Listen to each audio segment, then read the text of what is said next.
Ama naming makapangyarihan sa lahat, sinasamba po kita sa lahat ng oras. Maraming salamat po sa isang buong araw na nagdaan na puno ng biyaya, pag-ibig at kaligayahan.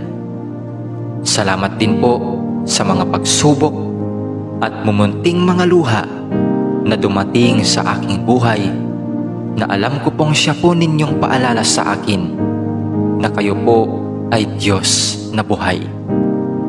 Maraming salamat po sa pagbabantay sa akin at sa aking pamilya at mga kaibigan sa loob ng maghapong ito, at sa paggabay sa amin sa mga pagsubok na aming nakasalamuha.